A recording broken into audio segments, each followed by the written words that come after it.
Spanky spank. And that, son, is an important lesson in consent. All right. Hey, Andy, how's it going? My name is Niger, Chambers of Big O Belt Media. It's a pleasure to talk to you today about your new film, The Re-Education of Molly Singer, releasing in theaters September 29th. Big day coming up. How you feeling? A little bit more than a week away. I couldn't be more happy. Can I first comment that your studio is amazing? Like I as much as I want to like do this interview, I just kind of want to like peer around at your room and be super jealous. It looks incredible. Great color blends, the whole nine. I love it, sir. I appreciate that so much. Thank you. And should I say also thank you for this film, man. I got a chance to check this out early, a little bit before the world get to see it on September 29th. And this one really hit in a lot of directions for me. I enjoyed this. Let's start off there. I love the nostalgia as a college graduate, as a person who was ready to get into the world, but really didn't realize how big the world is, the responsibilities behind it, and instantly wish I could go back so I could do it again with the knowledge I knew now. I needed a second time around, and little of the world going to know it. A lot of us is Molly Singer. We may not get the opportunity, but a lot of us is Molly. So when it came down to your writers, Todd and Kevin, how did you all get together, and what was sort of the approach in terms of tackling this project? Yeah, I think that like so much of the movie is borrowed from all of us. I think that when I originally got this script, it was actually called The Re-Education of David Singer. So it was a male-driven comedy. Okay. And the thing to know about Todd, who's our writer producer, also, spoiler alert, he's the guy that gets smacked in the cafeteria. So we smacked our writer producer like 90 times in this movie. So a little cameo from Todd in the movie. But I think a lot of this is Todd, because Todd is he's a very successful attorney, but he's also this incredible screenwriter producer. And I think there's a lot of Molly in him, because, I think his dream was always to work in cinema, which he's doing now after forging an entirely other, successful career. But I think that sort of like, this was always my first love, is very much built into Todd. I think in my term, I'm sort of the opposite, is that like, I always knew what I wanted to do. So college was sort of this like barrier I had to like get through to get there. I don't know that I would want to go back, but I understand the angst of being like, this doesn't quite fit. I want to be over, I want to be over in this club over here. This club isn't really where I want to be right now. So I understand that as well. Yeah, I definitely do not want to go back to the days of being entirely broke and eating ramen all the time. Right? but if I could take what I have now and go back and be a little bit more careless, like what a time it will be. Go ahead.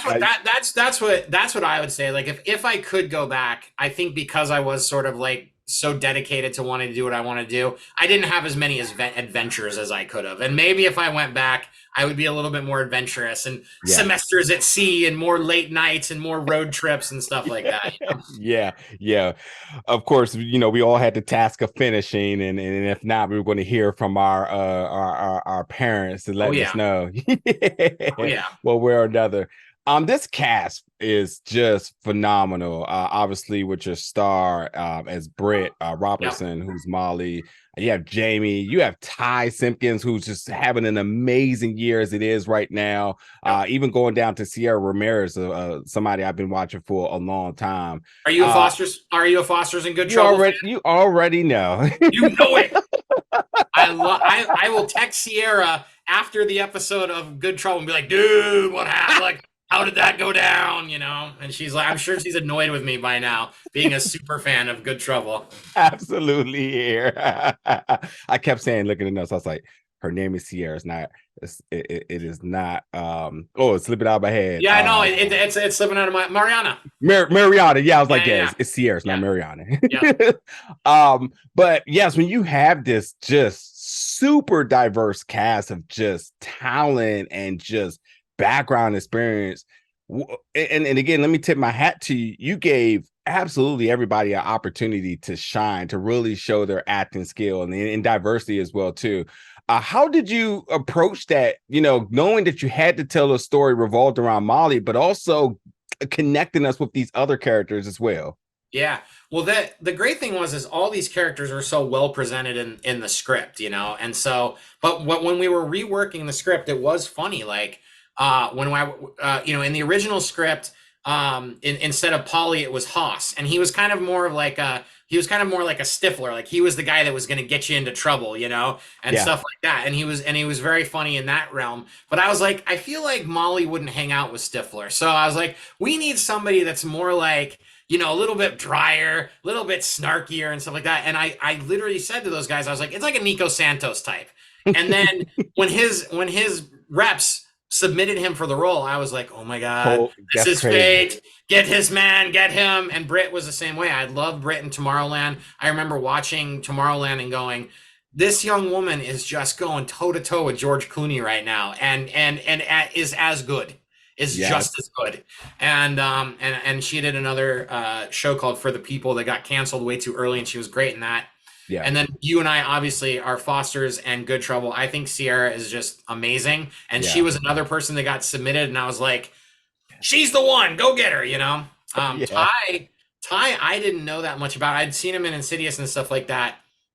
But our casting director, Shannon McCanian, recommended him, and it was so funny. I literally remember having this conversation with my producer Warner. He's like, "Yeah, dude, we got to get this kid because he's in The Whale, and he's got these movies coming out and stuff like that." And I was like, "Dude, do you think the kid that just did an Aronofsky movie is gonna come do my raunchy comedy movie?" And he came and did it, and I think he had the time of his life, because he came off of a really heavy movie that was emotionally taxing. And then, I'm like, okay, can we bring the plastic dong in here? And how's it going to work when it goes up and stuff like that? And I think Ty had a great time just being able to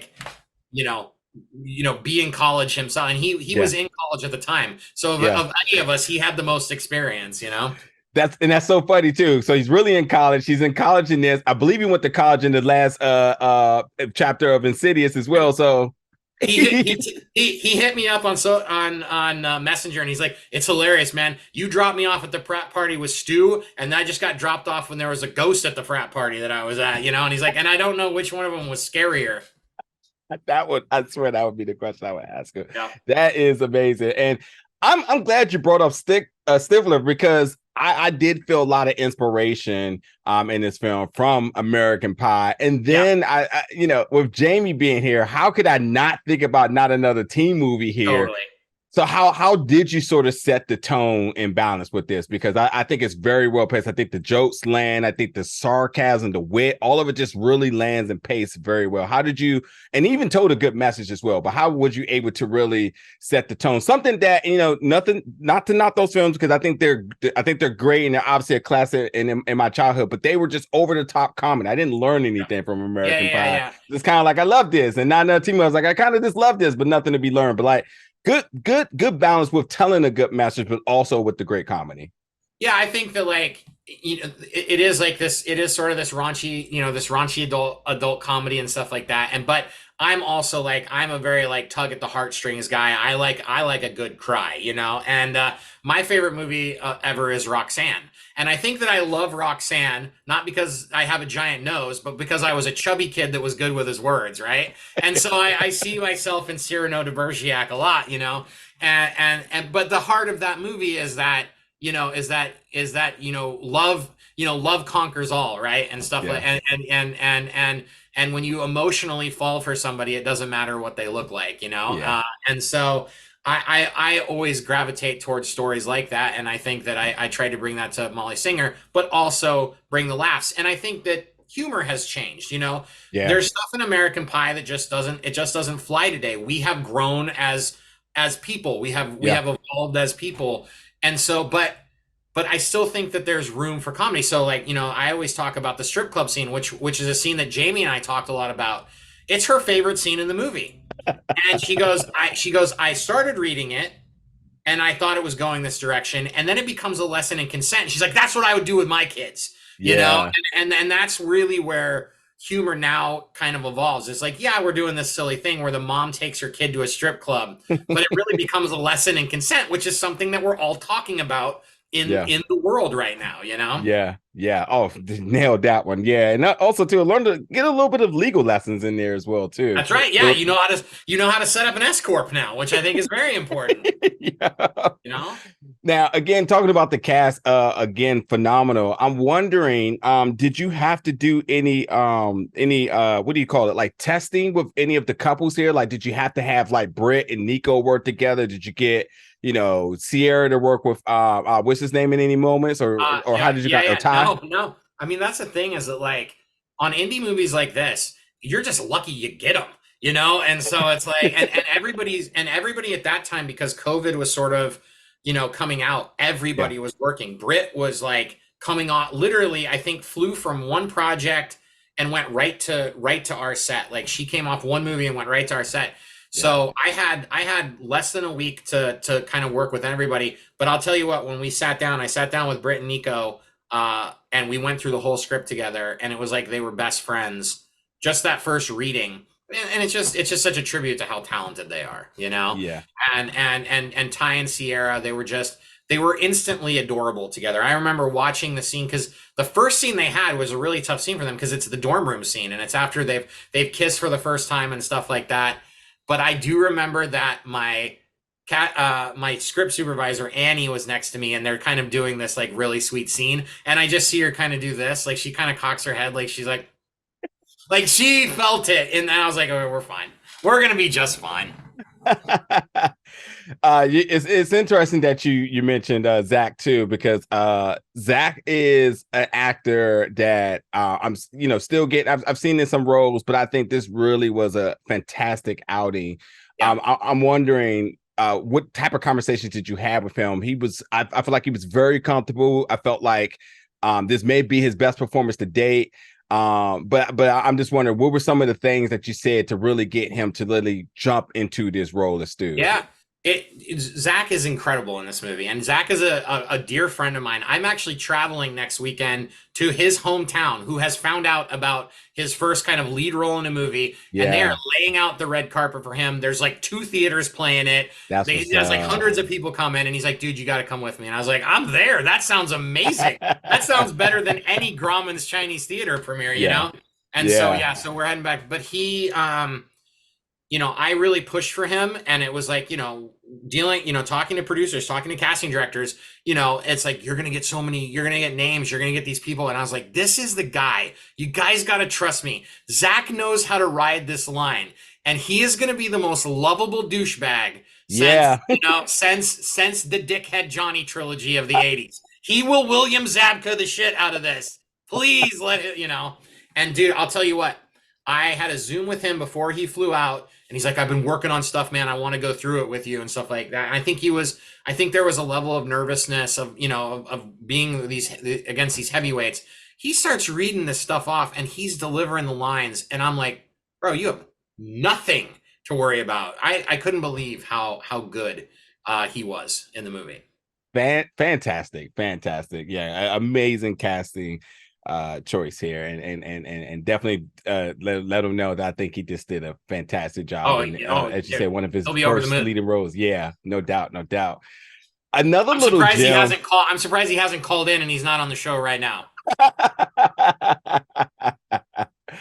Another little gem in this film that I really enjoyed was and it's funny because we're getting close to October, so Oktoberfest, and you talk about the beer games, and baby. This was the scene that I was like, man, I would go kill it right now if I could go back. That's right. Little do I know, like the next day will be very, very painful. So good. The narration on top of this, what was the decision in this? I love that. I'm so glad. That was not planned, because there was 2 scenes that I really like.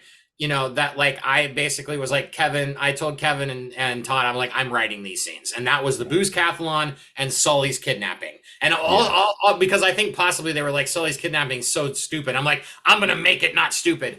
But the Boozecathlon was my baby.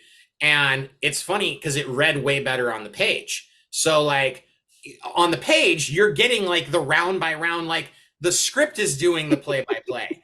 So then we go and we film the whole thing and we edit it together, and it was cool. It was Yeah. fun, but it wasn't funny, and it didn't pop. And I was like, what happened? It was so good, but it's because we didn't have that. And that was actually Todd, who was like, oh, we need like a play by play announcer, and he's like, we already have it in the Elliot scene, the social media scene. He's like, let's just get the same guy. And I was like, oh, that's funny. I like that. And then yeah, that was it. We got him, and then we wrote a bunch of just stuff, and it just elevated that scene so much. Let me tell you what's just like really mind blowing. Beer Fest is one of my favorite films. So like this scene just did it for me, right?